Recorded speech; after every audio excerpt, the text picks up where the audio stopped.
Ibu Ari atas waktunya.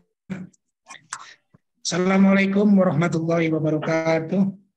Waalaikumsalam warahmatullahi wabarakatuh. Assalamualaikum warahmatullahi wabarakatuh. Selamat siang Bapak Ibu guru semuanya. Selamat Kembali lagi bertemu dengan saya. Kali ini kita belajar bersama dengan beberapa peserta, baik peserta bimbel maupun peserta dari luar bimbel ya. Istilahnya ini peserta umum gitu. Jadi memang sengaja dalam satu minggu itu untuk peserta umum saya berikan satu kali dari saya dan satu kali dari Bu Sunarti. Artinya satu minggu ada 2 kali kesempatan untuk kita belajar bersama bagi yang umum. Bagi yang bimbel, ikut bimbel ya insya Allah setiap hari ya, satu minggu kurang lebih 6 kali, kalau tidak salah itu 6 atau 7 kali kita bisa bertemu membahas beberapa soal-soal upaya persiapan. Baik, untuk pertemuan pada hari ini saya sendiri akan memberikan beberapa latihan soal yang hubungannya dengan kompetensi pedagogik, kepribadian, serta beberapa mata pelajaran, muatan pelajaran matematika dan IPA ya Bapak Ibu. Untuk bahasa Indonesia memang saya belum apa artinya, sudah ada bagiannya sendiri nanti dengan Bu Sunarti. Saya bagiannya matematika, IPA, serta sebagian pedagogik dan kepribadian. Tentunya Bapak Ibu sudah membaca kisi-kisi yang sudah beredar Bapak Ibu, kisi-kisi UPA hampir sama dengan tahun-tahun sebelumnya. Kalau saya lihat tidak ada perbedaan yang jauh. Jadi bagi yang sudah pernah ikut UP tidak perlu khawatir, kisi-kisinya berbeda. Ya, hanya saja mungkin soalnya yang bervariasi lagi ya Bapak Ibu ya. Karena setiap tahun pasti ada yang namanya pembaruan soal. Ya, Bapak Ibu itu harus siap menerima segala perubahan ya, update lah istilahnya, update. Segala sesuatu zaman sekarang kan selalu update ya Bapak Ibu.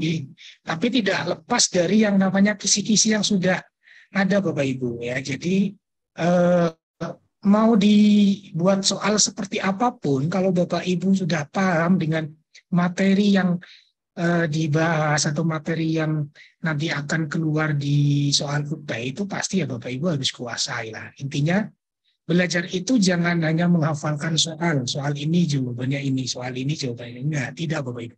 Tapi selain menghafalkan jawaban, menghafalkan soal itu juga perlu yang namanya pemahaman ya Bapak Ibu ya, pemahaman konsep. Artinya benar-benar memahami apa yang Bapak Ibu pelajari. Kadang Bapak Ibu membaca suatu materi itu tidak tahu ini maksudnya seperti apa. Nah itu, jadi harus benar-benar memahami apa yang dibaca oleh Bapak Ibu guru semua. Jadi, seperti kita mengajarkan kepada anak-anak kadang menurut kita mungkin soal itu mudah, tapi bagi anak-anak kita, murid-murid kita, soal itu sulit karena mereka belum cara berpikir mereka itu belum sampai seperti kita Bapak Ibu ya. Itu jadi perlu dilatih juga. Bapak Ibu biasa ngajar murid, berarti otomatis Bapak Ibu juga harusnya bisa menguasai diri sendiri. Artinya saya harus bagaimana, belajar dari apa, cara belajarnya bagaimana. Tentunya tidak perlu saya jelaskan lebih detail lagi Bapak Ibu. Baik, tanpa panjang lebar, langsung saja Bapak Ibu, saya izin share screen. Oh iya, sebelum saya lanjutkan, suara saya jelas terdengar atau putus-putus atau bagaimana Bapak Ibu? Jelas Pak. Jelas. Jelas kedengaran. Baik, jelas Baik. Untuk mikrofon mohon dimatikan dulu untuk semuanya Bapak Ibu. Jadi untuk mikrofon mohon di silent semua, di mute semua. Sudah terlihat ya Bapak Ibu? Sudah Pak. Sudah Pak. Oke, baik. Kita mulai dari soal yang pertama Bapak Ibu. ada indikator, ya, indikator di sini disajikan narasi tentang kompetensi guru SD yang profesional. Peserta dapat menganalisis persyaratan, kualifikasi, dan kompetensi guru SD yang profesional. Ya, intinya hubungannya dengan kompetensi guru SD yang profesional. Ini ya. Nah, itu di situ bisa dibaca Bapak Ibu soalnya. Guru memegang peranan yang sangat penting dalam peningkatan mutu pendidikan. Dikarenakan peranan penting tersebut, seorang guru hendaknya mendapatkan kebijakan-kebijakan sesuai dengan regulasi profesi guru yang tentunya akan meningkatkan kualitas profesionalitas guru. Berikut ini yang merupakan upaya yang dapat dilakukan untuk meningkatkan kualitas profesionalitas guru sesuai dengan regulasi dan kebijakan nasional, yaitu titik-titik. Yang A, guru hanya perlu. Nah, kalau ada kata-kata hanya perlu itu, menurut saya ini bukan jawabannya, Bapak Ibu ya. Apalagi ada kalimat tidak perlu lagi meningkatkannya. Oh, jelas ini jawaban yang salah. Begitu Bapak Ibu ya. Menyamaratakan gaji yang diperoleh. Aduh, ini apalagi kalau hubungannya dengan gaji. Tidak ada kriteria dalam jawaban yang akan kita pilih ya.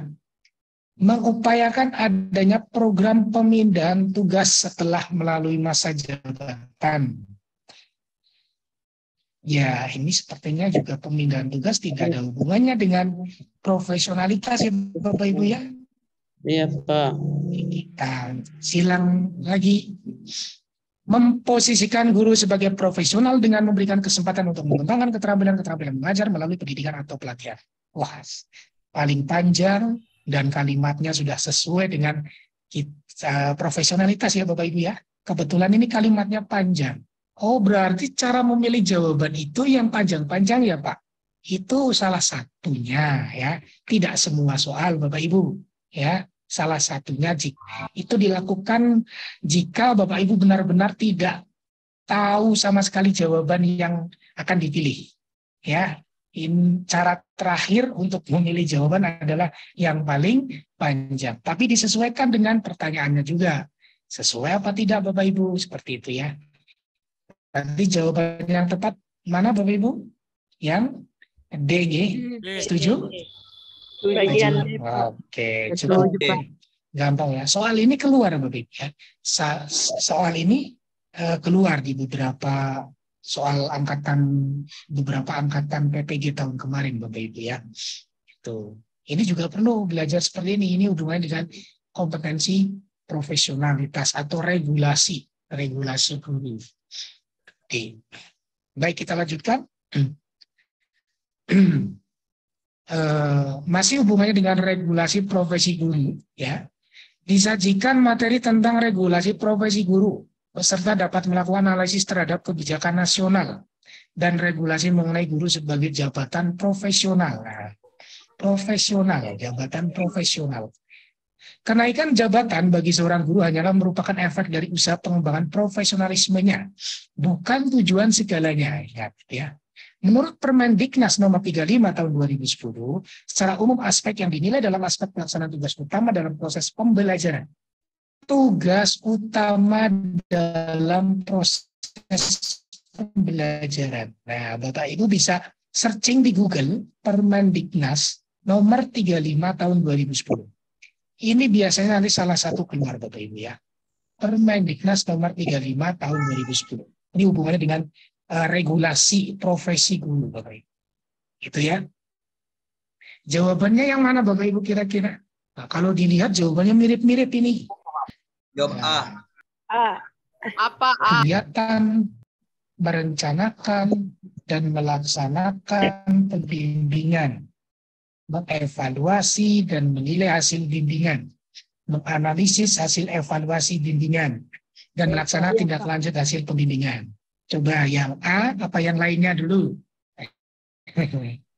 Tugas utama dalam proses pembelajaran. Dalam proses pembelajaran. Ingat Bapak Ibu. Yang mana? Di Bagian Permendiknas D, Bu. nomor D, Pak. 35 tahun 2010. Pak. D, Pak.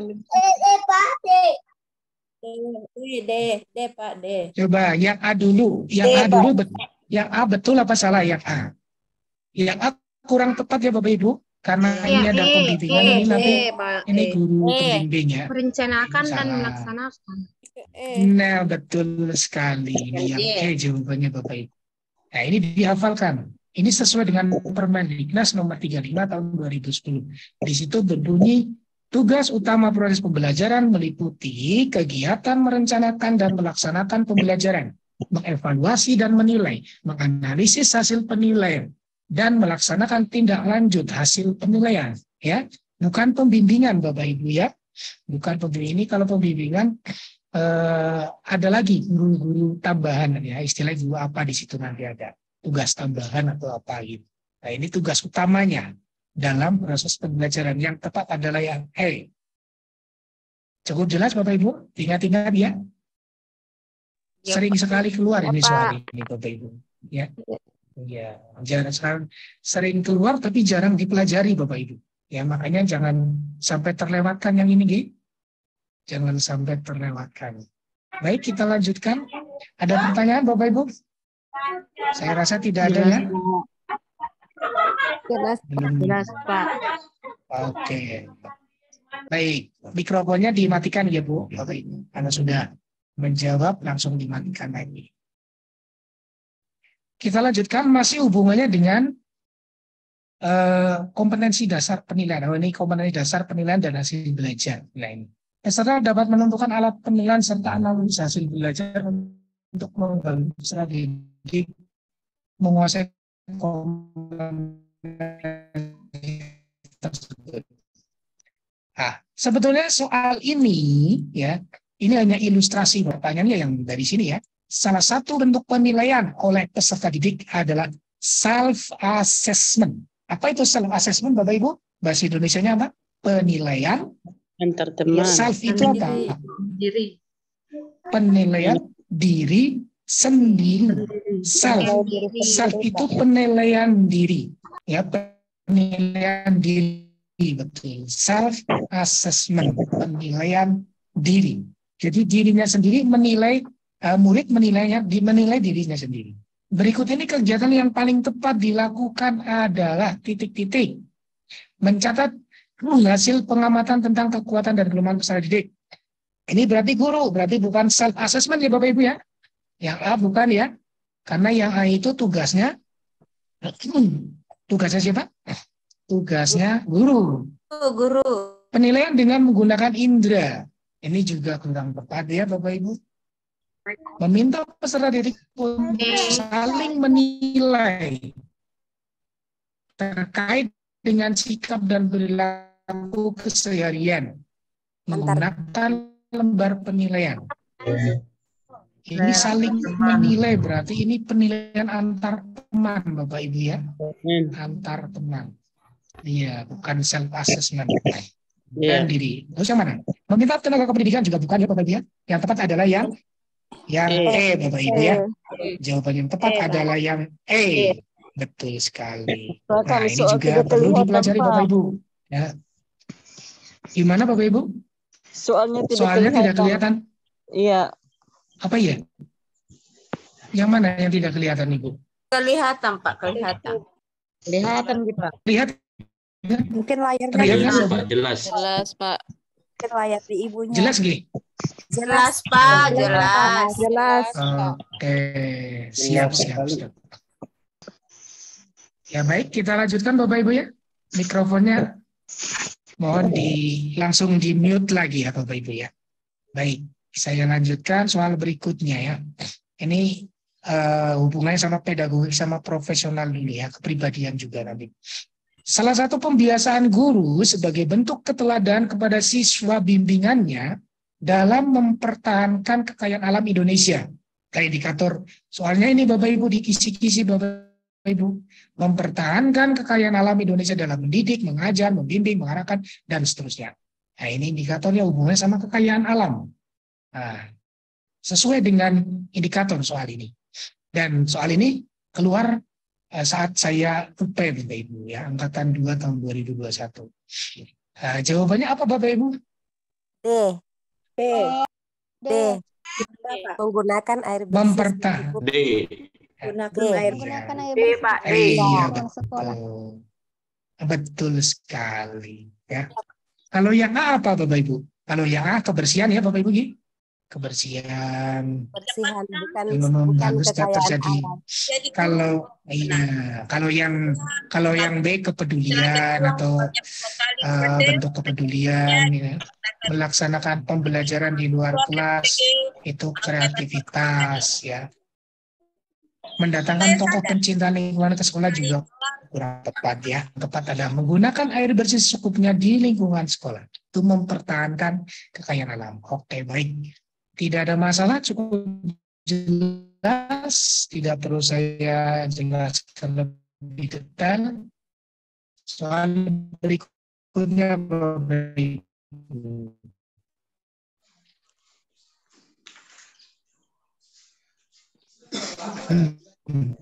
Indikatornya menampilkan perilaku bijaksana meskipun dalam situasi yang sulit pada proses mendidik. Jadi setiap ada masalah, guru tetap harus menunjukkan sikap yang bijaksana. Nah, contoh soalnya ini, Bapak Ibu. Guru sering dihadapkan pada persoalan adanya siswa yang kemampuan kognitif bagus, tetapi hanya seperti itu. Di sisi ada siswa yang sikap dan perilakunya sangat bagus, tetapi kurang pintar, gitu ya. Bijaksana, perilaku yang bijaksana. Dalam mengembangkan kompetensi siswa adalah titik-titik. Bagaimana caranya biar tetap, apakah A menekankan pengetahuan saja? Ini menekankan pengetahuan saja kurang, ya Bapak. Memberi penekanan pada kompetensi keterampilan kurang tepat juga, ya Bapak Ibu, ya. Menekankan penilaian pada kompetensi sikap kurang. Tadi yang mana? Menyeimbangkan, betul sekali. Harus seimbang. Iya. Menyeimbangkan semua kompetensi siswa. Betul ya? D. Oh, iya, baik, silakan Bapak Ibu, ya. Jawabannya lalu chat bisa. D, betul. Cukup mudah, kita lanjutkan. Yang sulit-sulit nanti di tengah, Bapak Ibu, matematikanya, ya. Disajikan narasi tentang karakteristik pembelajaran abad 21. Pembelajaran abad 21 itu apa saja, Bapak Ibu? Contohnya, ya yang kreatif, ya Bapak Ibu. Kreatif, menyenangkan, ya. 4C. Pembelajaran abad 21. 4C, collaboration, communication, kreatif, critical thinking, gitu ya. 4C, betul. Peserta didik kesulitan memahami hubungan antara peredaran darah yang lancar dengan kesehatan tubuh. Bu Ani mengatakan, anak-anak, pernahkah kalian melihat sungai yang kotor karena sampah dan tersumbat?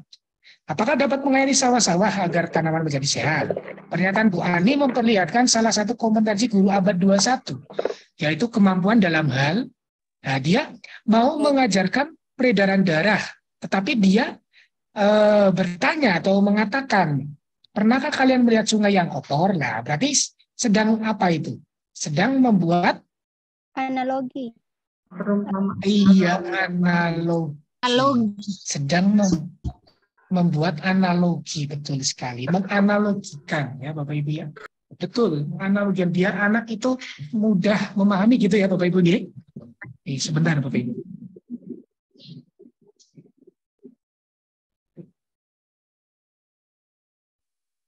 Iya, membuat analogi, betul sekali. Ya, cukup jelas Bapak Ibu? Itu kompetensi guru abad 21, salah satunya ini. Membuat analogi, ya. Disesuaikan dengan ilustrasinya Bapak Ibu. Mungkin nanti bisa melakukan eksplorasi, mengeksplorasi. Eksplorasi itu berarti artinya apa itu? Ya, mengeksplor, memberi kebebasan kepada siswa untuk mencari berbagai informasi yang ada itu namanya melakukan eksplorasi, ya, dengan kejadian yang mirip dengan materi yang akan kita ajarkan, biar anak itu bisa memahami dulu, ya, secara mudah. Karena peredaran darah itu sesuai materi yang abstrak, ya Bapak Ibu, ya. Ketika materi yang abstrak itu harus dijelaskan dengan dianalogikan dengan peristiwa yang lain yang anak-anak biasa melihat. Baik. Cukup jelas Bapak Ibu? Kita lanjutkan. Kalau membuat metode, Nah, ini juga cukup mudah. Indikatornya ini mempertahankan persatuan-kesatuan serta kepentingan dan keselamatan. Gimana Bapak? Ada pertanyaan? Gimana Bapak? Ibu? Bapak atau Ibu tadi? Halo? Bapak atau Ibu? Suaranya putus-putus, Pak. Cek. Suara saya terdengar apa tidak, Ibu? Terdengar, Pak. Putus, Pak. Putus, Pak, suaranya. Putus, Pak. Ini sudah Putus-putus, Pak. Di sini jelas.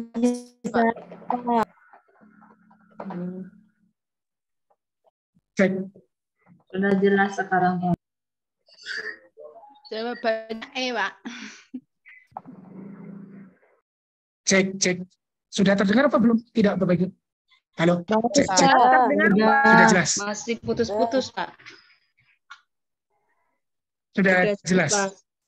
Sudah, Pak. Sudah jelas sekarang. Halo? Jelas, Pak. Kenapa ya? Apa headset saya ya? Pak. Sudah jelas apa belum? Sudah jelas, Ibu? Sudah jelas, Pak. Ini Jelas, Pak. Sudah jelas, Pak. Di Morotai jelas, Pak. Halo? Tes. Pak Monova sudah Halo? jelas, Kak. Untuk suara sudah oke. Oh, sudah. Ya. Sudah oke nih. Oke. Sepertinya jaringan di saya yang error, Bapak Ibu.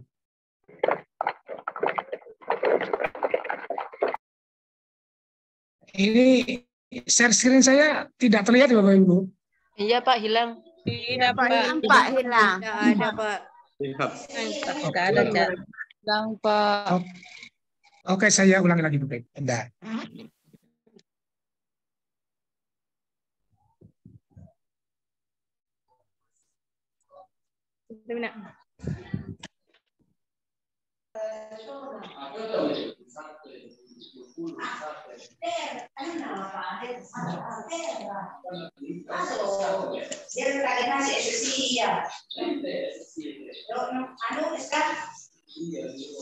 Sudah terlihat Bapak Ibu? Sudah, Pak. Sudah ada. Ya. Mikrofonnya harap dimatikan dulu Bapak Ibu. Halo. Sudah terlihat apa belum? Suara sudah terdengar gitu ya. Sebagai kepentingan bersama ya. Iya loh. Saya lanjutkan nih Bapak Ibu nih. Masih terdengar nih? Masih kedengaran, Pak. Silahkan lanjut, Pak. Oke, baik. Sudah oke, Pak. Iya. Ya. Pak Santo melakukan pembelajaran berupa percobaan menemukan bagian pada magnet yang memiliki gaya secara berkelompok. Kebetulan siswanya berasal dari berbagai suku. Dalam membuat kelompok, Pak Santo meminta dalam satu kelompok tidak boleh hanya dari satu suku. Karakter yang paling dikuatkan melalui kegiatan pembelajaran Pak Santo adalah titik-titik.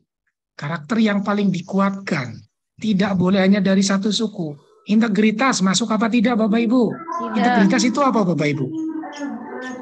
Integritas itu hubungannya dengan, kalau integritas hubungannya dengan apa Bapak Ibu? Kejujuran. Iya betul. Integritas itu hubungannya dengan kejujuran ya Bapak Ibu ya. Itu integritas. Iya. Integritas utuh lengkap ya.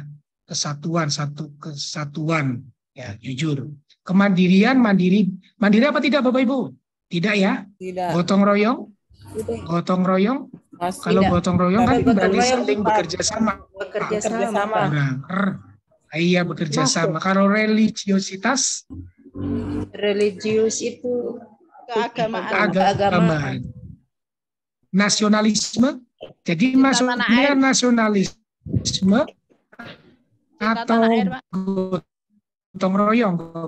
Nasionalisme, Pak. nasionalis. Berbeda suku. Nasionalisme, Pak. Iya. Masuk enggak?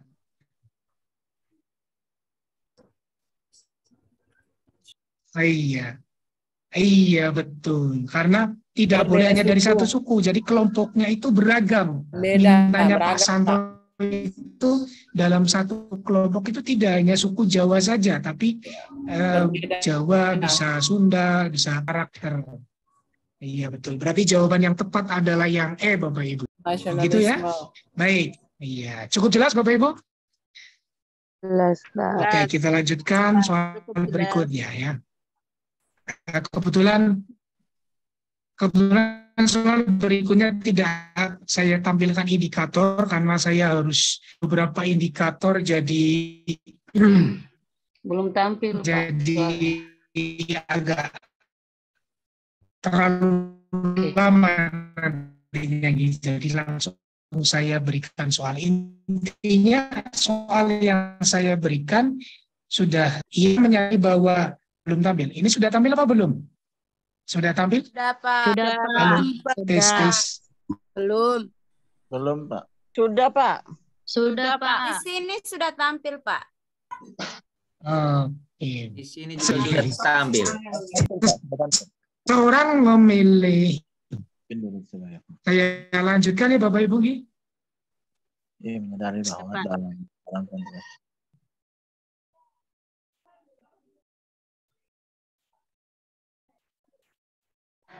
Halo Pak Munova. terbental Pak Munova kayaknya. Kayaknya Bapak ini terlempar ini jaringan. Iya, saya terpental lagi Bapak Ibu. Iya, saya dilempar oleh jaringan ini Bapak Ibu ya. Aduh. Ya, saya lanjutkan Bapak Ibu. Ya, Pak. Oke. Yang mana tadi ya? Panggilan jiwa. Ya.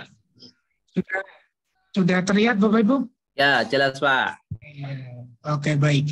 Jadi mohon maaf ini saya kebetulan di sekolah, tapi wifi sekolah saya ada gangguan ini karena kabelnya itu katanya kena dump truck itu tadi, jadi sedang diperbaiki. Terus ini saya pakai wifi, pakai HP sendiri hotspot, jadi kadang putus-putus Bapak Ibu nih. Mudah-mudahan ini lancar lah.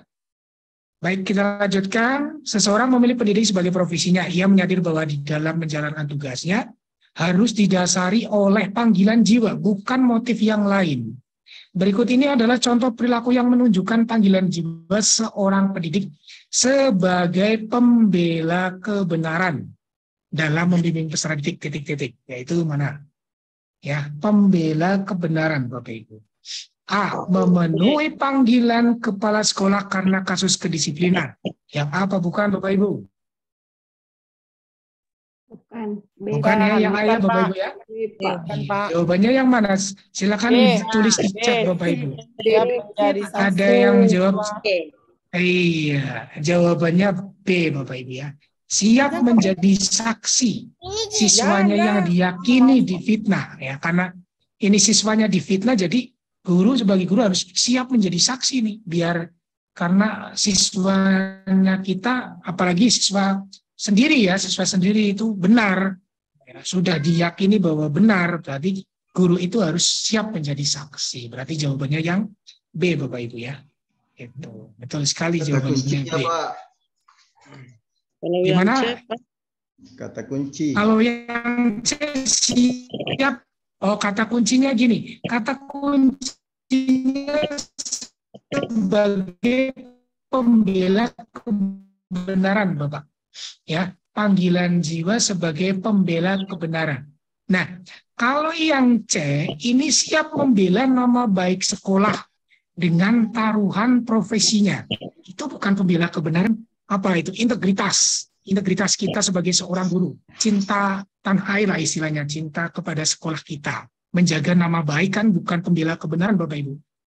Ya, pembela kebenaran itu kan jika ada orang benar, jika ada orang lain benar, tapi disalahkan oleh orang lain. Nah, itu kita harus, orang ini sebetulnya tidak salah. Orang ini difitnah. Jadi saya harus membela orang ini. Seperti itu. Berarti jawaban yang tepat B. Kata kuncinya apa? Kata kuncinya, pertanyaannya adalah pembela kebenaran. Pembela kebenaran. Nah, di optionnya ada kata kuncinya lagi Bapak Ibu. Siap menjadi saksi untuk siswanya yang diyakini difitnah. Nah ini, jadi siswa ini sudah diyakini bahwa ini difitnah siswa. Berarti siswa ini harusnya benar, tapi disalahkan Bapak Ibu. Nah, berarti kita sebagai guru harus siap dong menjadi saksi. Apalagi itu siswanya kita, jangankan siswa kita. Mungkin orang lain pun, ya kalau kita tahu bahwa orang lain itu difitnah, kita harus bisa menjadi saksi Bapak Ibu. Begitu ya Bapak Ibu. B. Cukup jelas? Ada pertanyaan lagi Bapak Ibu? Jelas. Jadi yang C, iya, yang C bukan pembela kebenaran. Ya, baik kita lanjutkan soal berikutnya. Ini sudah tidak ada hubungan dengan kompetensi kepribadian. Dalam proses pembelajaran, seseorang guru menugaskan peserta didik untuk menelusuri faktor penyebab terjadinya tanah longsor di suatu daerah. Peserta didik bekerja secara berkelompok menelusuri informasi. Maaf.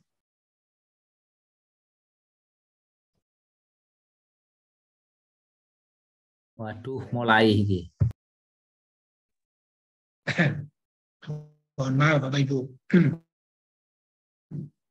Dalam proses pembelajaran, seorang guru menugaskan peserta didik untuk menelusuri faktor penyebab terjadinya tanah longsor di suatu daerah. Peserta didik bekerja secara berkelompok menelusuri informasi dengan mewawancarai penduduk, disertai pelacakan informasi di internet, dan kemudian diminta untuk membuat kesimpulan penyebab terjadinya tanah longsor dan dilanjutkan dengan presentasi. Model pembelajaran abad 21 yang tepat digunakan dalam kondisi tersebut adalah titik-titik. Dari ilustrasi tersebut Bapak Ibu harus paham apa pembelajaran yang dilakukan atau yang bisa diterapkan sesuai ilustrasi tersebut. Ayo, jawabannya apa dulu Bapak Ibu? Bisa ditulis di chat Bapak Ibu. Jawabannya ada yang B, discovery learning. Ada yang C, ada yang C, kesetuan. Ada yang D. Yang B. Baik. Silakan di-mute dulu Bapak Ibu. Kenapa tidak ada yang milih option A Bapak Ibu? Saya tahu Pak. Tidak ada tidak ada jadwal perencanaan. Tidak menghasilkan proyek, Pak. Tidak ada perencanaan. Tidak ada proyek, Pak. Hanya mencari bukan informasi. Bukan seperti itu. Bukan seperti itu, Bapak Ibu. Ya, bukan, tidak hanya seperti itu, Bapak Ibu. Jadi yang namanya pembelajaran berbasis proyek itu bukan berarti itu harus menghasilkan sebuah produk, Bapak Ibu. Ya. Belajar juga nih. Nah ini justru ini adalah proyek Bapak Ibu ya. Pembelajaran ini berbasis proyek. Kenapa? Yang namanya pembelajaran berbasis proyek itu melakukan berbagai pencarian penelusuran. Bisa dengan wawancara, bisa pelacakan informasi di internet, ya. Kemudian setelah dicari semuanya secara mendalam, ya, itu kemudian dilanjutkan presentasi Bapak Ibu. Ini yang disebut pembelajaran berbasis proyek. Meskipun di situ tidak disebutkan waktunya, rentang waktunya, ya. Itu kan seperti ini. Jadi ini ilustrasi terus model pembelajaran yang tepat. Nah, untuk menelusuri faktor penyebab terjadinya tanah longsor. Nah, jadi siswa itu nanti ditugasi, anak-anak ini ada permasalahan ini, silakan kalian buat, kita akan mengadakan sebuah proyek menelusuri penyebab terjadinya tanah longsor. Silakan kalian cari informasinya, ya bisa dengan wawancara, bisa informasi di internet ataupun yang lainnya. Nanti kalau kalian sudah melakukannya, sudah mencari informasi itu beberapa hari, kalian presentasikan apa yang sudah kalian dapat. Nah itu Bapak Ibu, itu yang disebut dengan pembelajaran berbasis proyek Ibu. Ya, jadi jangan salah salah atau miskonsepsi gitu ya. Kalau dalam bahasa PPG yang kemarin waktu belajar awal-awal itu kan ada materi yang miskonsepsi. Jadi kalau discovery learning itu penemuan, ya. Nah ini bukan penemuan, discovery learning. Nah ini bukan penemuan. Kalau penemuan itu misalnya hubungannya dengan materi IPA, Bapak Ibu, itu bisa discovery learning. Pembelajaran kontekstual itu dengan kehidupan sehari-hari. Tapi ini bukan dengan kehidupan sehari-hari, artinya walaupun kalau kontekstual kan dikaitkan dengan yang ada di lingkungan kita, Bapak Ibu. Nah ini kan bukan ya. Berarti yang tepat adalah pembelajaran berbasis proyek. Ya, yang A, Bapak Ibu. Ya. Begitu? Atau ada pertanyaan? Monggo. Atau ada yang mau disampaikan jika ada yang ingin menyanggah jawaban dari saya? Monggo. Kita saling share saja. Saling memberi. Kalau yang kooperatif. Berarti Pak, kalau misalnya menemukan soal yang berbentuk mencari informasi seperti itu, termasuk di pembelajaran berbasis proyek. Betul sekali. Tapi dilihat prosesnya Ibu. Jadi pembelajaran berbasis proyek itu yang dinilai itu bukan produknya saja Ibu. Yang dinilai adalah proses dan hasilnya. Ya, proses dan hasilnya, bukan produknya saja. Nah ini kan prosesnya ada Bapak Ibu. Mengalami beberapa proses, mengalami beberapa tahapan. Ada mewawancari penduduk, pelacakan informasi di internet, gitu. Jadi anak di rumah, jadi pembelajaran ini tidak hanya 1 hari Bapak Ibu, tapi bisa lebih dari 1 hari. Ini ya penduduk. Nah, kata kuncinya di mewawancarai penduduk, karena itu bukan iya di situ. Sekolah. Terus pelacakan informasi juga, ya, kemudian presentasi juga. Itu adalah langkah-langkah dari pembelajaran berbasis proyek. Hampir mirip dengan pembelajaran berbasis masalah. Mohon dinonaktifkan dulu ya Bapak Ibu. Mikrofonnya dinonaktifkan dulu. Halo Bapak Ibu. Mikrofonnya dinonaktifkan dulu. Baik, hampir mirip dengan pembelajaran berbasis masalah Bapak Ibu. Kalau pembelajaran berbasis masalah itu dalam 1 hari itu Bapak Ibu. Dan biasanya penelusuran informasi juga ada. Tapi yang simpel saja, ya, yang simpel misalnya di sekolah, di perpustakaan atau di mana. Itu ada, ya. Hampir mirip dengan proyek. Cuma proyek itu lebih luas lagi, ya. Melibatkan beberapa orang kalau berbasis proyek. Begitu Ibu, ya. Jadi jangan sampai keliru memahami kalau ini. Tadi dari beberapa jawaban tidak ada yang memilih A sama sekali, saya juga heran. Gitu ya. Ada Pak, Ya, ada Pak betul, yang Pak. tadi. Ini Bu Nil. Masih bingung untuk membedakan antara berbasis proyek dengan discovery learning ini Pak. Bisa mungkin dijelaskan Pak, titik bedanya bisa seperti apa ya Pak? Oke, discovery learning itu adalah pembelajaran penemuan Bapak Ibu. Ya, penemuan. Ingat, discovery learning itu pembelajaran penemuan. Jadi penemuan itu diawali dengan sebuah pertanyaan dulu. Ya, discovery learning. Bentar Bapak Ibu. Jadi misalnya ada pembelajaran IPA tentang perubahan wujud zat, gitu ya, tentang perubahan wujud zat. Nah, itu nanti di discovery learning anak itu melakukan sebuah percobaan. Ada prakteknya, ada demonstrasinya Bapak Ibu. Itu discovery learning Bapak Ibu. Ya, discovery learning itu ada hampir mirip dengan inquiry learning. Jadi ada fenomena alam di situ, diamati dulu, kemudian anak menyimpulkan sendiri, Ibu. Ya, anak menyimpulkan sendiri apa yang dia ingin pecahkan. Itu discovery learning. Dan biasanya discovery learning itu dalam 1 hari itu, Bapak Ibu. Ya, dalam 1 hari. Itu discovery learning. Ya. Jadi yang pertama discovery learning itu adalah memberi rangsangan dulu, Bapak Ibu. Ya, untuk discovery, 1 memberi rangsangan atau stimulus. Yang kedua mengidentifikasi masalah. Yang ketiga pengumpulan data, dikumpulkan datanya. Kemudian pengolahan data, dan yang kelima adalah pembuktian. Nah, ini yang tidak ada di yang lain, ya. Ini hanya ada di discovery learning, itu ada pembuktian. Pembuktiannya dengan apa? Pembuktiannya dengan tadi dia praktek sendiri, demonstrasi, pembuktian. Kemudian yang keenam adalah penarikan kesimpulan.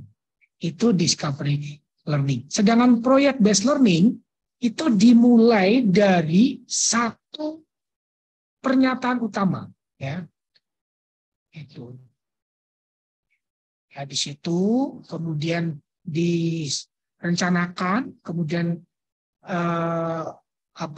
siswa itu disuruh melakukan sebuah proyek dengan misalnya wawancara atau pelacakan informasi di internet dan sebagainya.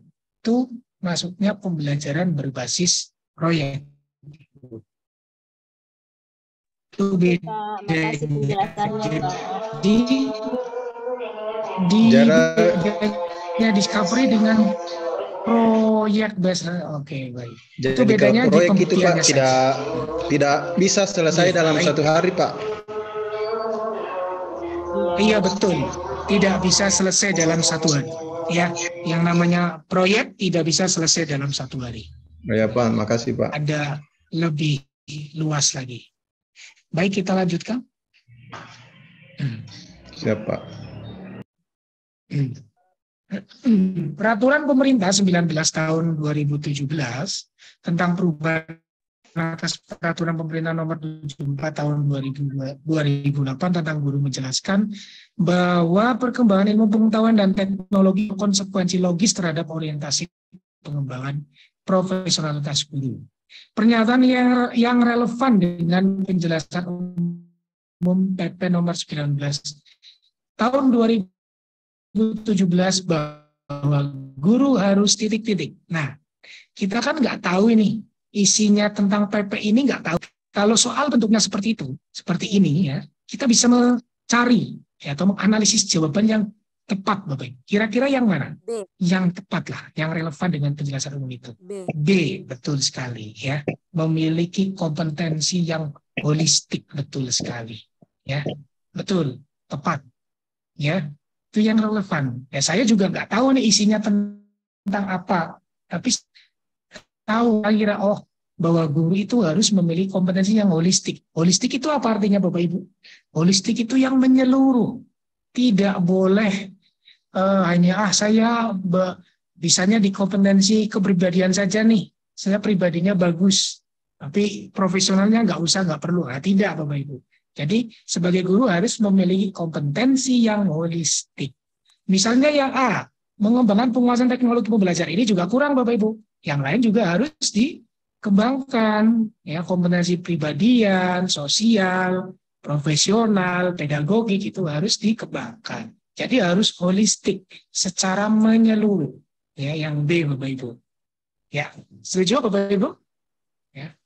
Kalau pengen tahu isinya, silakan Bapak Ibu buka sendiri ya di Google itu ada. Tapi insya Allah tidak terlalu detail.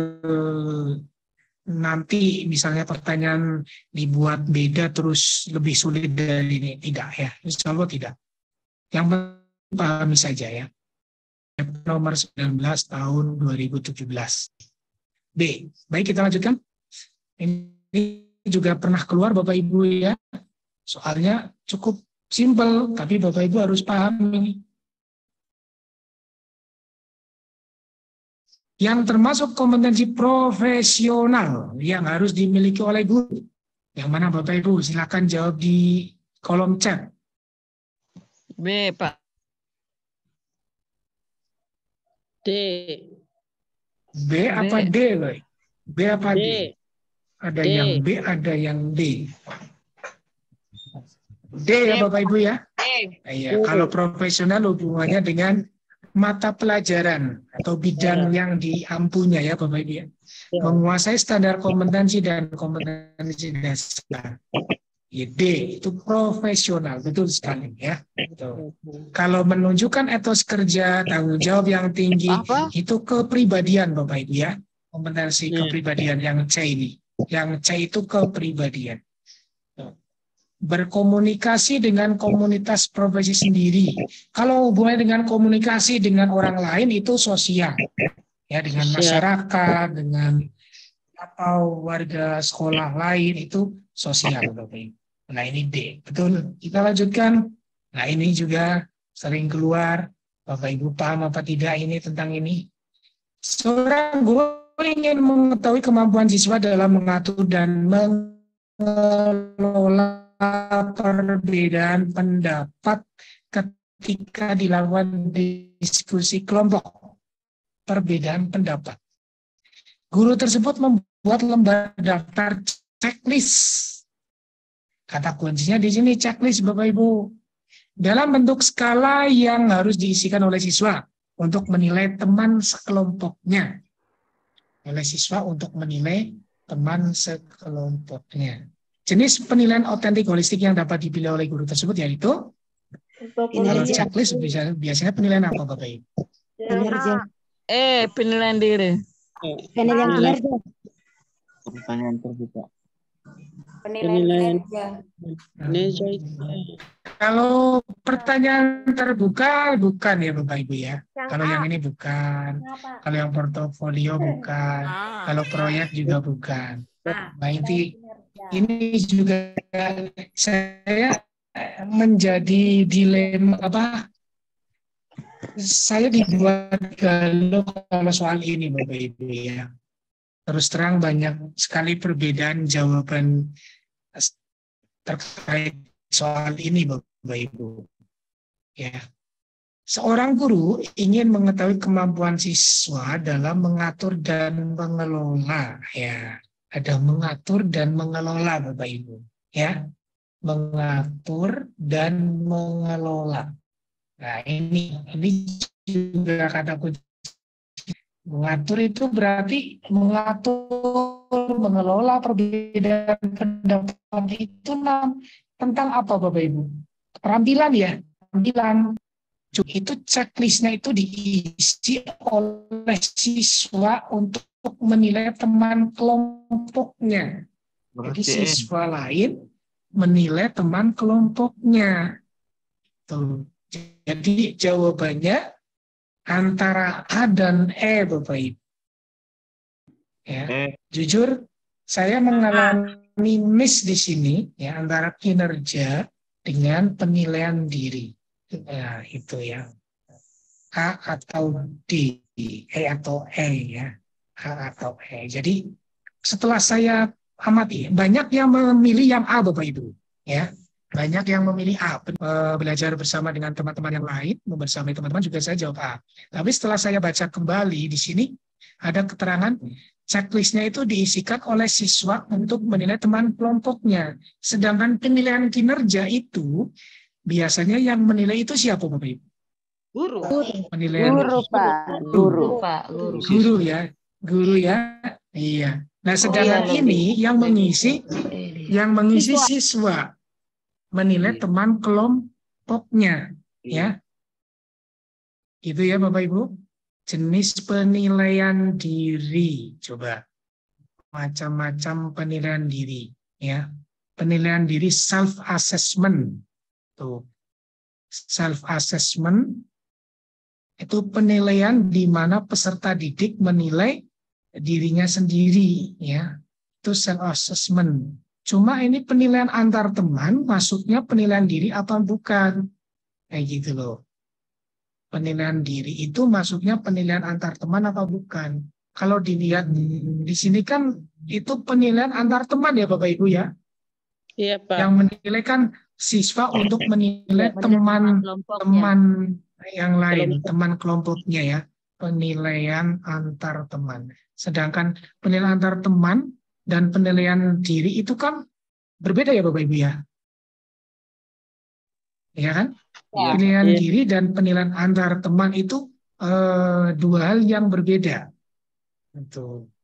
Nah, karena yang menilai teman yang lain bukan penilaian diri, itu berarti bisa dikatakan bagaimana Bapak Ibu? Termasuk penilaian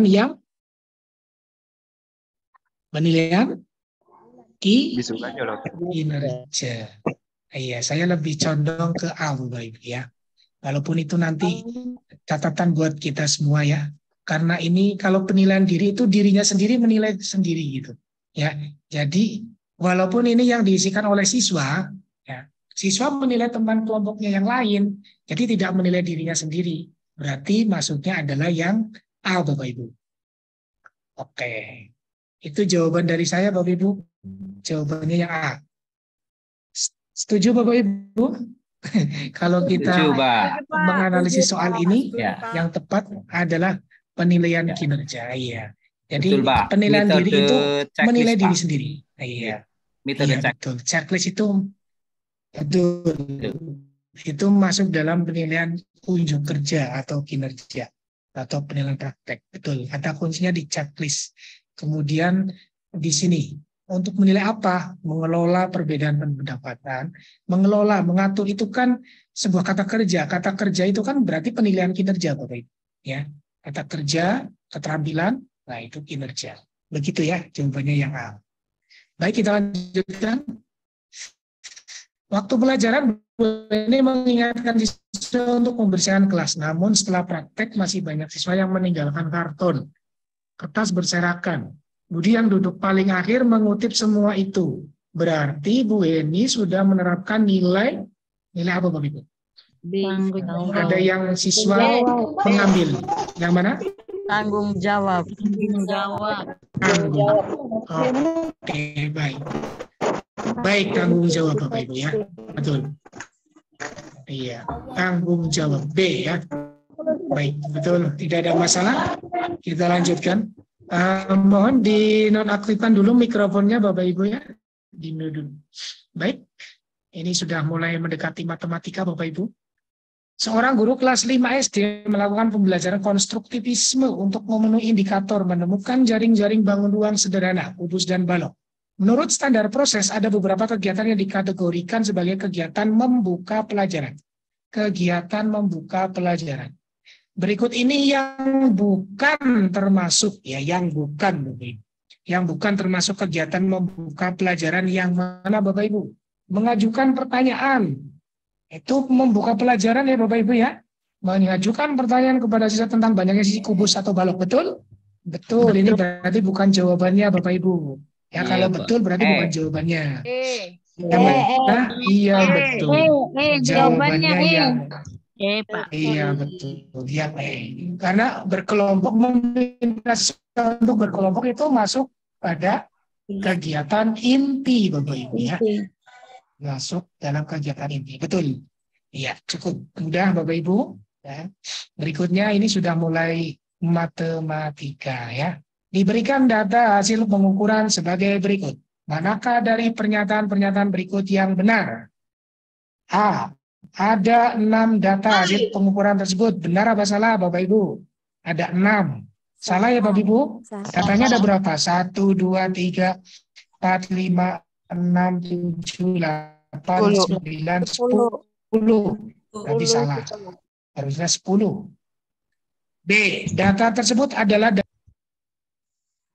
Continue. data bersambung. Continue betul apa salah? Salah. Salah ya. Kalau continue itu ini ada koma titik-titiknya ya Bapak Ibu ya. Ini tidak ada ya. Oke, berarti salah. Jangkauan interkuartil data di atas adalah 4. Interkuartil itu yang mana, Bapak Ibu? Jangkauan interkuartil itu apa? Q3 dikurangi Q1. Bukan. Jangkauan antar kuartil, Bapak Ibu. Jangkauan interkuartil itu namanya apa? Q3. Q3 tahu Bapak Ibu? Q3 kurang Q1. Kuartil 3 dikurangi kuartil pertama. Ya. Kuartil 1, kuartil 2, kuartil 3 tahu apa tidak Bapak Ibu? Enggak. Paham apa tidak? Tidak tahu, Pak. Ingat Tidak apa? tahu. Tidak ingat. Oke, baik. Saya ajarkan ya Bapak Ibu ya. Coba ini datanya ada berapa tadi Bapak Ibu? Ya, 10. mikrofonnya dinonaktifkan dulu ya Bapak Ibu. Iya. Datanya ada 10, 1, 2, 3, 10. Nah, kalau nilai tengahnya di mana? Nilai tengahnya di sini. Ini namanya Q2 Bapak Ibu. Nah, Q1 mana? Q1 ini anggota sebelum Q2 dibagi 2 lagi. Ini kan ada 5. 1, 2, 3, 4, 5. Nah, ini yang namanya Q1 Bapak Ibu. Q1 ya. Nah, Q3-nya mana? Q3-nya ini 12. Q3. Nah, sedangkan interkuartil itu sama dengan Q3 dikurangi Q1. Q3-nya berapa di situ Bapak Ibu? Q3-nya 12 ya Bapak Ibu ya. 12 dikurangi Q1. Q1-nya 9. 12 kurangi 9 sama dengan 3. Oh, berarti yang ini salah. Harusnya 3 ya Bapak Ibu ya. Paham? Paham. Oke. Terus yang E. Berarti yang A, B, C salah. Sekarang yang E. Median data tersebut adalah 10,5. Benarkah 10,5 Q2-nya? Salah. Harusnya Q2-nya sama dengan 10. Oh, berarti yang tepat adalah yang D. Nah, saya jelaskan yang D Bapak Ibu. Ya, saya menggunakan datum yang terletak di tengah dari 7, 9, 9, 10, 10 untuk menentukan nilai kuartil Q1. Betul apa salah ini? 7, 9, 9, 10, 10 ya? Nah, ini betul Bapak Ibu. Untuk menentukan Q1 berarti jawabannya yang D. Sudah paham yang namanya kuartil 1, kuartil 2, kuartil 3? Sudah, Pak. Sudah paham? Kuartil 1 itu nilai tengah yang didatum setelah Q2 Bapak Ibu. Datum itu data ya Bapak Ibu. Nah, sedangkan Q2 itu nilai tengah median. Nah, kalau Q3 setelah Q2 itu nilai tengahnya adalah Q3 ini. Jadi dibagi data itu dibagi 4 bagian yang sama, itu namanya kuartil ya. Q1, Q2, Q3. Ya, baik, kita lanjutkan. Jawabannya yang D. Nah, sekarang hubungannya dengan perbandingan Bapak Ibu. Hampir mirip dengan yang sebelum-sebelumnya yang sudah saya ajarkan. Dengan rumus zigzag namanya. Rumus huruf N kebalik. Ya.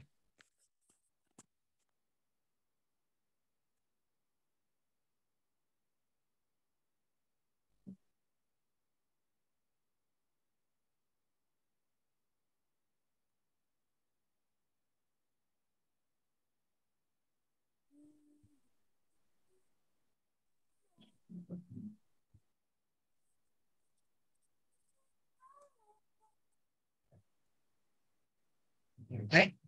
Sudah dibaca Bapak Ibu? Pak jawabannya. Sudah, Pak. D. 30. 30. Oke, ini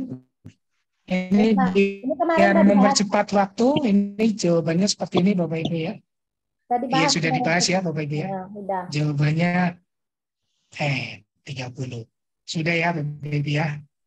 Baik. Sudah dibahas kemarin. Yang mana saya tampilkan lagi soal ini. Kita lewati saja. Nah, sekarang yang ini sudah pernah dibahas, sudah apa belum? Kalau sudah, jawabannya apa Bapak Ibu? 12. Jawabannya yang mana? 12. 12. Di mana 12? Ini pernah dulu Pak, tapi yang lain mungkin belum Pak. Belum. Pak. Sudah Sudah paham 12 itu dari mana? Belum, Pak. Belum. Saya ingat jawabannya aja, Pak, ini. Fisikalisasi ya, Pak?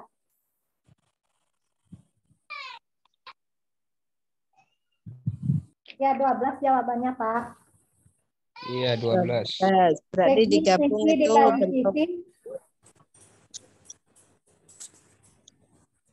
Bentuk bangunnya itu dijadikan. Bentar ya. Pak Manovalis mau cari itu caranya. Bentar. Botan ini saya lagi chat. Instruksi caranya sudah ada Bu itu. Sudah saya siapkan. Rumusnya luas persegi. Saya lagi chat teman saya Bu. Maaf ya, ada penting.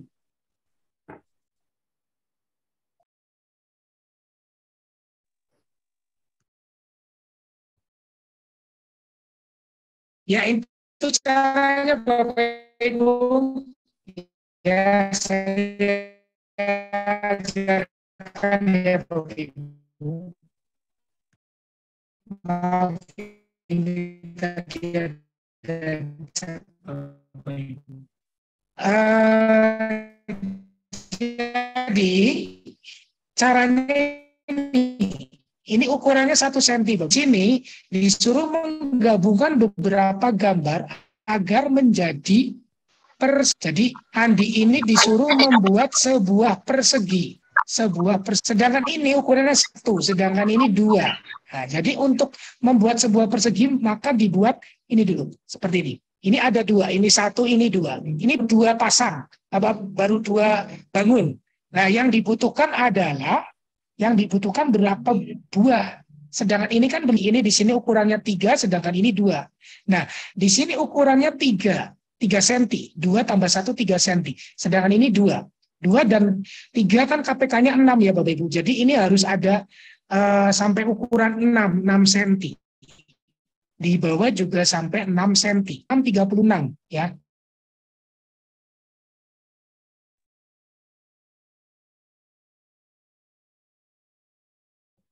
Wah, terpental lagi. Moneva terpental ya?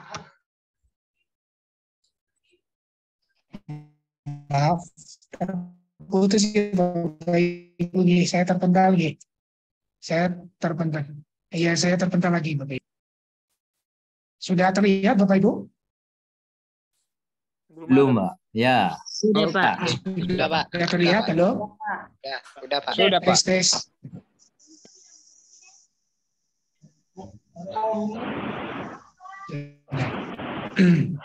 Iya, baik. Iya, jadi ini tadi saya ulangi, ini kan satu bangun ini ada dua bangun ini. Nah, kalau 2 bangun ini cuma ukurannya 3 dan 2 cm, masih persegi panjang, padahal kita butuh jadi persegi. Nah, ukuran 3 dan 2 itu kan biar sama itu kan harus 6 cm ya, KPK 2 dan 3 6 cm. Jadi ukuran persegi minimal 6 cm. 6 kali 6 sama dengan 36 cm. 36 dibagi 6 itu 6 pasang. Ya, 6 pasang. Ya, ada 6 nih Bapak Ibu. 6 pasang ini satu pasangnya 2. Jadi jawabannya tepat adalah yang C Bapak Ibu. Jadi kalau dibuat persegi sama ya, itu sebanyak 12. Jadi saya mengerjakan ini boleh pakai oret-oretan sendiri ya. Tanpa menghitung seperti ini juga bisa di-gap istilahnya, di-gap. Nah, untuk cara hitung-hitungannya seperti ini sebetulnya. Bangunnya dulu. Itu caranya Bapak Ibu. Sudah cukup? Kita lanjutkan, G. Ini matematika juga.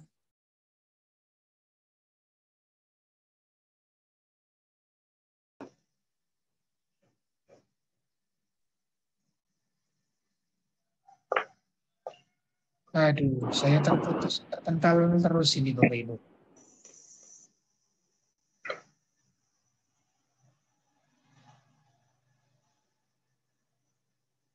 Ya. Sudah terlihat Bapak Ibu?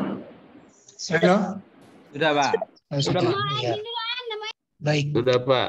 Jadi, Andi dapat menyelesaikan sebuah pekerjaan 15 hari dan Budi 20 hari. Jika mereka bekerja bersama-sama selama 4 hari, maka pekerjaan yang tersisa adalah titik-titik.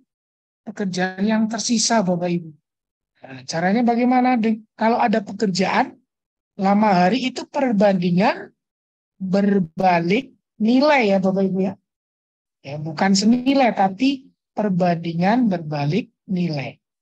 Rumusnya sebetulnya gini Bapak Ibu. Seperti sama dengan seperti 1 ditambah seperti 2. Itu rumus awalnya. Nah, tapi boleh juga diubah jadi ini Bapak Ibu. Nah ini T bersama itu T1. Nah jadi soal rumus ini yang saya tulis ini yang pakai merah-merah. Ini boleh ditulis seperti ini. Waktu bersama, T bersama ya ini T bersama itu waktu yang bersama-sama.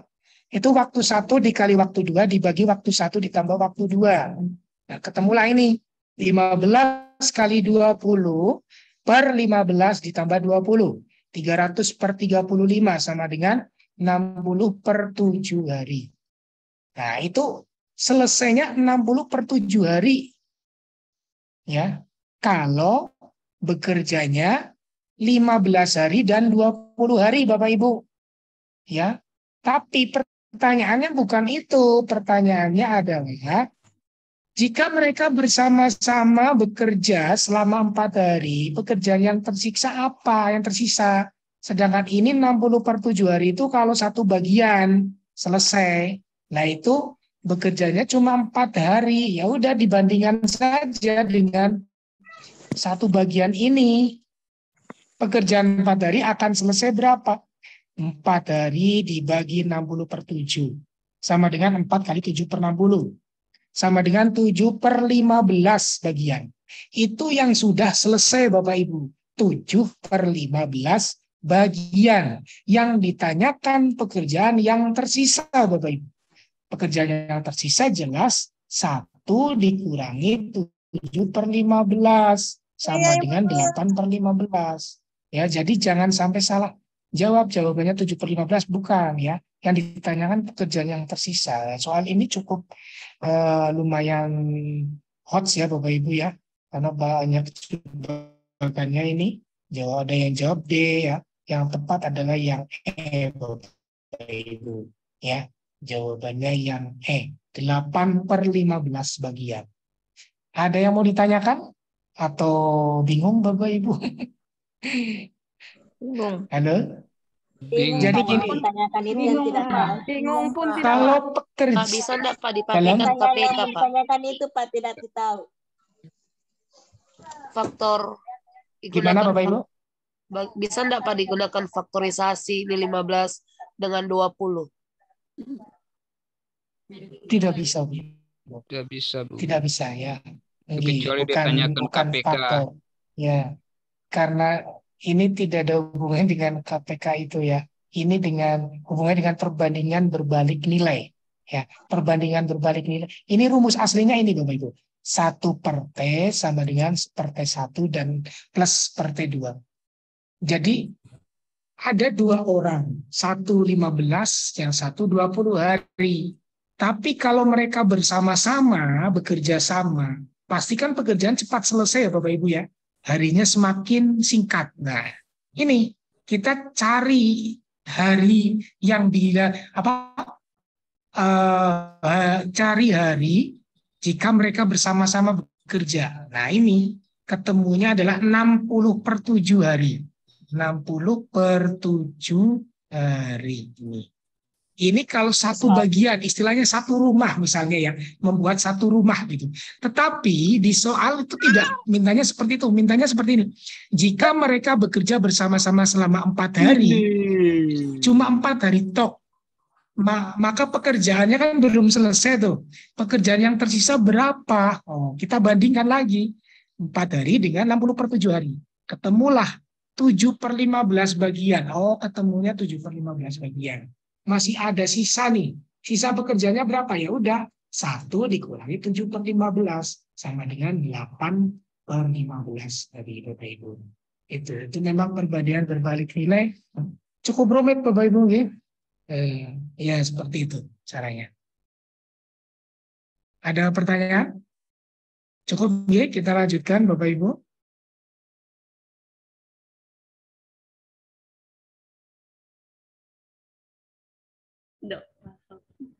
Nah ini juga pernah keluar. Ini jawabannya apa Bapak Ibu? Masih hafal? A. Pak. Iya, betul. A. Jawabannya. Apa A? Apa? Sorry. Apa? Apa? Alapan anak. Jawabannya A. Iya, betul. Nah, ini jawabannya Bapak Ibu ya. Sudah saya siapkan jawabannya. Ini saya nyambi buka WA, maaf Bapak Ibu. Ada yang penting.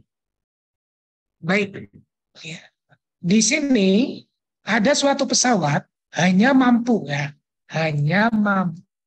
membawa 18 orang dewasa atau keterangannya atau bukan dan. Jadi kalau bukan orang dewasa ya anak-anak. Anak-anaknya berapa?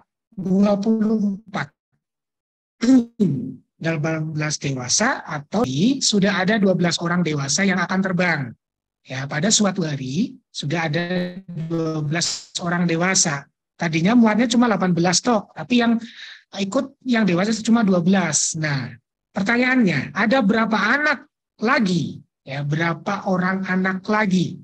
Paling banyak yang dapat ikut terbang pada hari ini. Tadi sudah ada 12 orang dewasa, berarti sisanya untuk anak-anak itu berapa? Kayak gitu, pertanyaannya itu tuh. Nah, yang naik 12 artinya sisa yang boleh masuk dewasa itu 6. Ya, bukan 6 anak, tapi 6 dewasa. Sisanya, kuota kosongnya istilahnya ya. Yang masih kosong, kuotanya masih ada 6 untuk dewasa.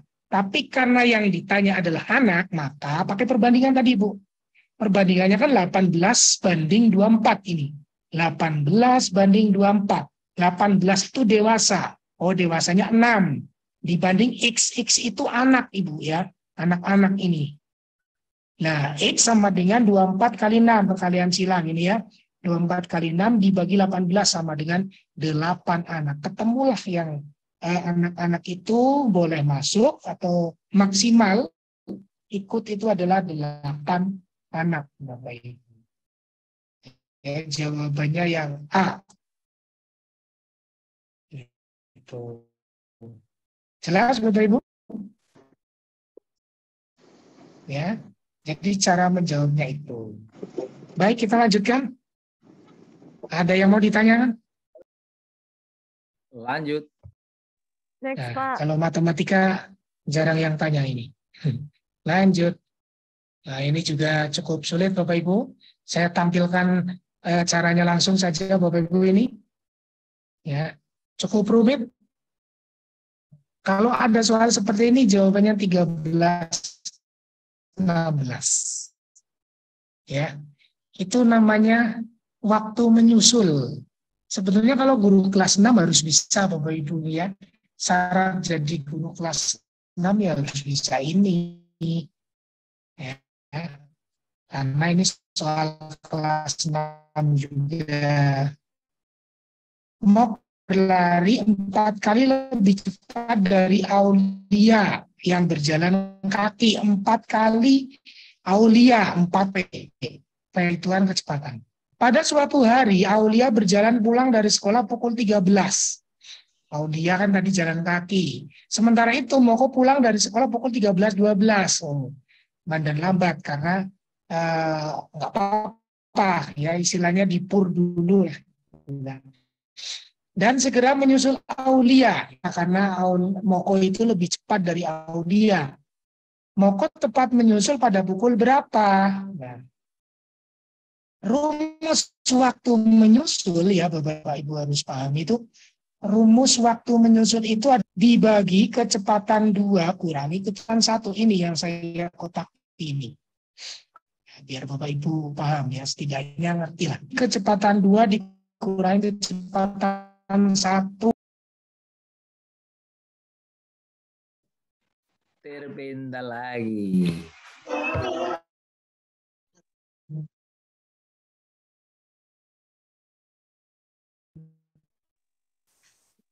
Pak Lukman. Aduh, mohon maaf Bapak Ibu, adik-adik keluar ini.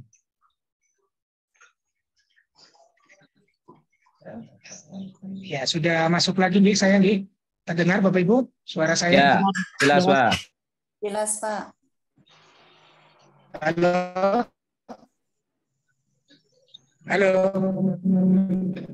Ya, oke. Pak, kedengaran Pak. Layar sudah lanjut. Aman. PowerPoint-nya sudah tampil Bapak Ibu? Sudah, Oke. Pak. Oke. Sudah Pak. Lagi. Lanjut. Waktu menyusul itu selisih jarak dibagi kecepatan 2 kurangi kecepatan 1. Selisih jarak itu apa ya? Selisih jarak itu kali selisih waktu. Tadi yang si Aulia itu berjalan dulu. V dikali 12, selisih waktunya 12 menit. Ini dari waktu yang tadi 13-12 sama 13. Itu 12 V berarti. Nah, kemudian kita masukkan ke dalam rumus ini waktu menyusul. Waktu menyusul itu 12 V. Jaraknya kan 12 V. Di V, 4 V itu patannya Moko itu 4 V. Kemudian dikurangi berarti sama dengan Moko berangkat pukul 12. Ditambah 4 menit jadi sama dengan 13.16. Jadi yang Bapak Ibu harus lakukan adalah mencari waktu menyusul. Waktu menyusul itu diperoleh dari selisih jarak dibagi dan 2 kurangi kecepatan 1. Kalau waktu berpapasan, masih ingat apa tidak Bapak Ibu? Waktu berpapasan, kalau waktu berpapasan, jarak ada yang tahu? Kecepatan 2 dikurang kecepatan 1. Terlupa lagi.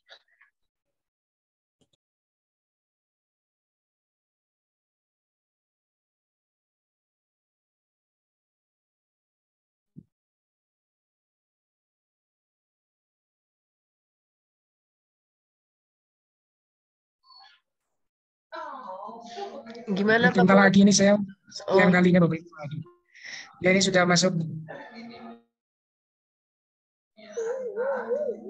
Oke, baik. Aduh, mohon maaf ya Bapak Ibu.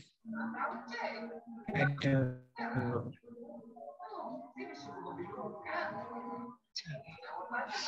Waktu berpapasan rumusnya apa Bapak Ibu? Masih ingat? Waktu berpapasan sama dengan jarak dibagi K2 dikurang K1. Kecepatan 2 ditambah kecepatan 1. Dikurang Pak kayaknya. Itu kalau waktu menyusul. Waktu menyusul selisih jarak dibagi kecepatan 2. Itu waktu menyusul Ibu. Nah ya, ini yang saya tanyakan waktu berpapasan. Berpapasan dengan menyusul berbeda nih Bapak Ibu. Berpapasan itu selisipan kalau bahasa Cilacapnya nih. K2 tambah K1. Iya, itu kalau waktu berpapasan. Iya, jarak dibagi K2 tambah K1. Kalau waktu menyusul selisih jarak dibagi kecepatan 2 dikurangi kecepatan 1. Nah, ini untuk soal yang lain kalau waktu berpapasan ya. Itu diingat-ingat jawabannya 13-16 Bapak Ibu. Baik, kita lanjutkan. Ini juga soal pernah keluar ini Bapak Ibu. Cukup sulit juga ini. Ini menggunakan Pitagoras. Jadi dari pelabuhan A, kapal bergerak ke selatan, dari A ke selatan ini. Saya beri tanda panah ini. Sejauh 10 km, sudah saya tulis 10 km. Kemudian ke timur berarti ke kanan, sejauh 9 km. Ini. Jika kapal tersebut bergerak lagi ke selatan berarti turun lagi ini, sejauh 5 km ini. Dan sampai di pelabuhan B, ini B, ini A. Dari A ke B. Hitunglah jarak terdekat. Jarak terdekat itu berarti kan sisi miring ini. Ya, sisi miring. Nah, ini namanya menggunakan kesebangunan segitiga bisa. Nah, sisi miring. Sisi miringnya kita cari dari mana? Dari kita minta bantuan titik O biar jadi segitiga siku-siku di sini, ya. Nah, jadi diperoleh ukuran dari A ke O itu berapa? Dari A ke O Bapak Ibu 10 ditambah 5 15 ya Bapak Ibu ya. Jadi AO itu 15 km. Ini dari A ke O. Sedangkan dari O ke B itu 9. OB 9. Jadi kalau disuruh mencari AB itu pakai Pitagoras. AB sama dengan akar AO kuadrat ditambah OB kuadrat. 15 kuadrat ditambah 9 kuadrat, ketemunya akar 306. Akar 306 itu berapa? Oh, bisa dipecah. Jadi 9 kali 3, 4. Akar 9 itu sama dengan 3. Berarti 3 akar 34. Jawabannya yang D, Bapak Ibu. Ya, jawabannya yang D. Ya, diingat-ingat kalau soal ini ya, Bapak Ibu. Baik, kita lanjutkan. Sudah mendekati mau jam 3, Bapak Ibu. Saya kebetulan Bu Tari bisanya sampai jam 3 nggih, Bu Tari nggih? Ya, Pak. Iya. Oke, ya.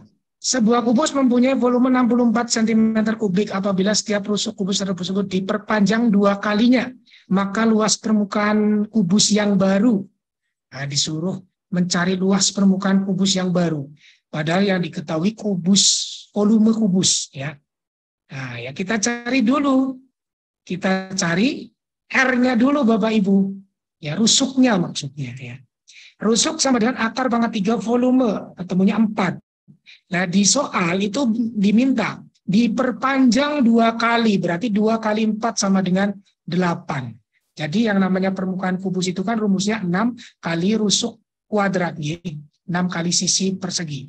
Berarti 6 kali 8 kuadrat sama dengan 384. Itu jawabannya C, Bapak Ibu. Ya, nanti bisa dipelajari lagi. Ini agak cepat saja, Bapak Ibu. Nah, ini tidak ngitung. Oh, masih ngitung juga, Ding. Ya, ini varian simpangan baku. Jika dalam ujian fisika, Andi mendapatkan nilai 75 dengan nilai rata-rata kelas 70 dan simpangan baku 10. Sedangkan dalam ujian statistik, ia mendapatkan nilai 80 dengan rata-rata kelas 75 dan simpangan bakunya 12. Ya, fisika simpangan bakunya 10. Sedangkan statistik, ujian statistik simpangan bakunya 12. Maka kesimpulan yang benar bagaimana? Bapak Ibu harus tahu dulu simpangan baku, Bapak Ibu. Simpangan baku itu adalah penyebaran. Jika koefisien varian semakin kecil, maka datanya homogen atau seragam. Berarti kalau pinter-pinter semua, ya. Jika koefisiennya besar, koefisien itu maksudnya nilainya besar, maka data heterogen. Nah, sedangkan varian data itu diambil dari kuadrat simpangan baku. Di sini simpangan baku fisika itu 10, sedangkan simpangan baku statistika 12. Maka yang betul yang mana, Bapak Ibu? Jawabannya yang C. Kemampuan fisika di kelas Andi lebih seragam. Kenapa lebih seragam? Karena nilainya kecil, Ibu. Ya, koefisien nilainya kecil, ini 10. Sedangkan yang statistika 12, simpangan bakunya lebih beragam. Ya, jadi kemampuan fisika di kelas Andi lebih seragam. Seragam sama beragam beda, nggih. Lebih seragam daripada kemampuan statistiknya. Kemampuan statistiknya itu lebih beragam. Beragam sama seragam beda, Bapak Ibu. Harus dipahami artinya. Jadi yang fisika, ini yang di kelas Andi itu lebih seragam. Fisika. Kenapa? Karena simpangan bakunya lebih kecil dari statistiknya tadi. Statistik 12, sedangkan ini 10. Nah, itu yang membedakan antara seragam atau tidak beragam, Bapak Ibu. Seragam itu homogen, beragam itu heterogen. Ya, heterogen itu tulisannya beragam. Ini belum saya tulisi, beragam. Ya, beragam. Beragam. Ya, beragam. Beragam sama seragam beda. Jadi jawaban yang tepat adalah yang C, Bapak Ibu. Baik, kita lanjutkan. Ini sudah mulai IPA. Perhatikan langkah metode ilmiah. Ini soal ini pasti keluar nanti Bapak Ibu. Salah satu soal UP ini tentang metode ilmiah. Ini materi IPA ya, masuknya ke IPA. Ada menemukan masalah dan seterusnya. Terus Pak Amin sedang melakukan penelitian untuk memperbaiki pembelajaran. Secara urut langkah yang harus dilakukan yang mana Bapak Ibu? Jelas harus nomor 1 dulu. Menemukan masalah. Setelah menemukan masalah bagaimana Ibu? Mengumpulkan data atau membuat hipotesis. Betul sekali. Membuat hipotesis dulu. Setelah membuat hipotesis adalah mana? Tapi menentukan variabel dulu. Variabel dulu ya Bapak. Menentukan variabel dulu. Dan nomor ini 2 terus. Iya, berarti yang tepat adalah yang D, Bapak Ibu ya. Diingat-ingat, dipelajari. Inilah membuat hipotesis dulu, kemudian variabelnya dulu, kemudian baru mengumpulkan data, kemudian dianalisis, diolah dan dianalisis. Baik, kita lanjutkan, cukup jelas. Nah, ini yang sering soal yang fenomenal ini ya Bapak Ibu ya. Sering sekali banyak perbedaan jawaban di sini. 2 orang peserta didik menimbang dengan cara yang berbeda. Adi menimbang menggunakan katrol dan Betty menimba ya, maksudnya menimba bukan menimba. Menimba langsung menggunakan tali ya antara Adi dan Betty. Apabila kedalaman sumur sama, maka pernyataan yang tepat untuk kasus di atas adalah jawabannya yang mana? Masih ingat Bapak Ibu? D Pak. Sama. Keuntungan mekanik Adi sama dengan Keuntungan mekanik Adi sama dengan Betty. Iya betul. D ya. Jawabannya D. Oke, jawaban yang tepat adalah yang D. Ya, ini penjelasannya Bapak Ibu ya. Nanti Bapak Ibu bisa baca penjelasannya di file yang nanti saya kirimkan ya. D. Jadi keuntungan mekanis itu tetap sama 1 ya. Yang berbeda itu ini arah gaya dan usahanya Bapak Ibu ya. Usaha dan arah gayanya yang berbeda, diingat-ingat ya. Usaha dan arah gayanya yang berbeda. Begitu Bapak Ibu? Ya, lanjut.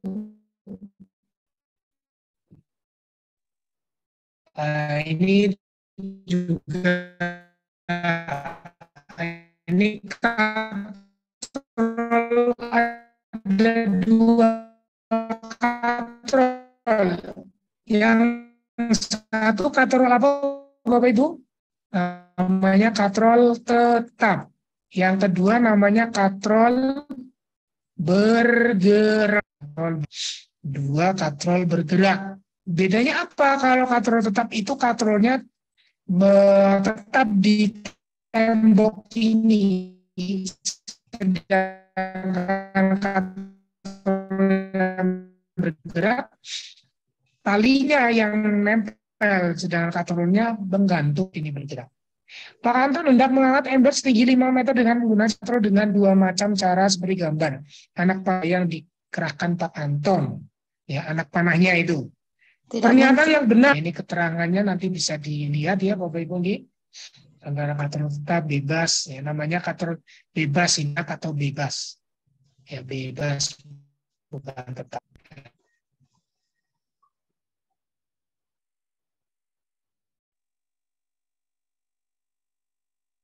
Terpental.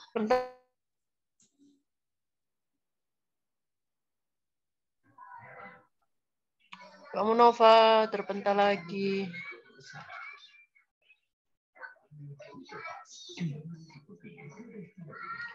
Bapak Ibu, ini sudah dulu. Ya.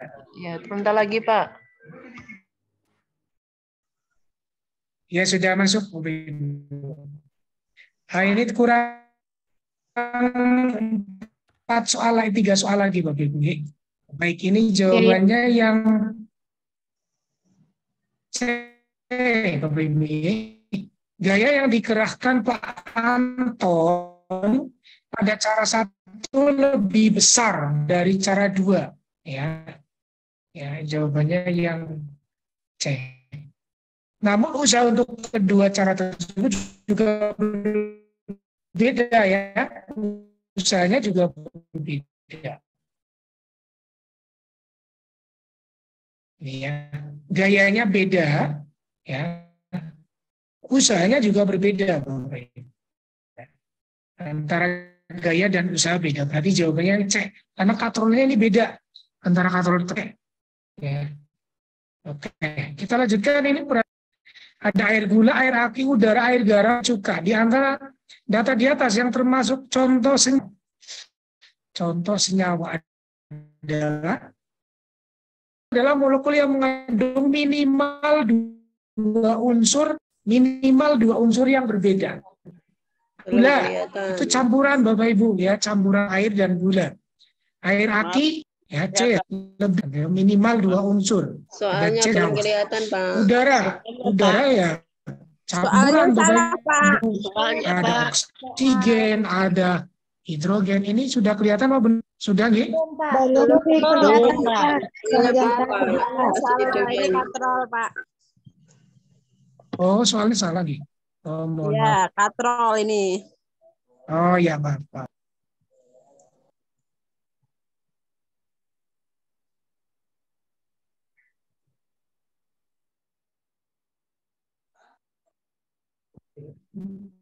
Aduh, saya keluar terus ini, Bapak Ibu. Sudah, Bapak?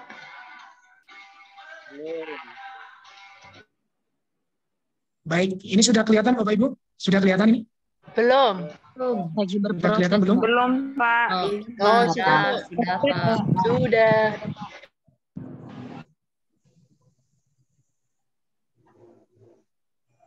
Sudah. Nah ini. Ini jawabannya adalah yang senyawa adalah air aki dan air cuka Bapak Ibu. Nomor 2 dan nomor 5. Itu senyawa. Dia nomor 2 dan nomor 5. Itu senyawa. Ya. Yang lainnya campuran semua. Baik, kita lanjutkan. Berikutnya. Zat makanan yang sudah mengalami pencernaan secara kimia Bapak Ibu, yang sudah mengalami secara kimia ya, yang sudah 2 amino, kemudian 3 glukosa. Ini secara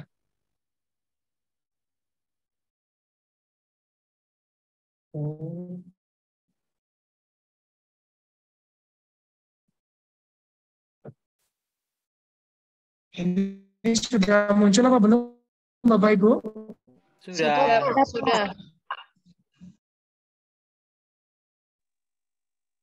Oke, jawabannya protein amilum dan glukosa. Halo. Sudah muncul?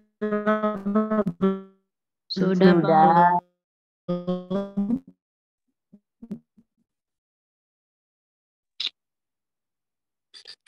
Halo. Ya Pak, aman Pak. Bagus nih Pak. Sudah nyala. Sudah Pak. Ya, sudah nyala. Sudah, ini jawabannya A ya Bapak Ibu. Jawabannya A. Yang secara kimia benar mengenai kalender ini mengalami keterlambatan seperti ini. Dan Hijriah terdapat pada tabel nomor. Jawabannya adalah yang C Bapak Ibu ya. 1 dan 3. Awal penetapan ini betul nomor 1. Terus 3 tanda awal. Ya. 1 dan 3. Jumlah harinya salah ini Bapak Ibu ya. Keliru. Dasar penetapannya juga salah. Berarti yang betul adalah yang C. Ini. Nah ini keterangannya di sini bisa dibaca nanti Bapak Ibu. Oke. Berikutnya tentang sistol dan diastol. Ya, angka 80 itu masuknya adalah angka diastol, tekanan diastol Bapak Ibu ya. B. Angka 80 sedangkan 110 itu sistol. Sistol ya, 110 itu sistol. Sedangkan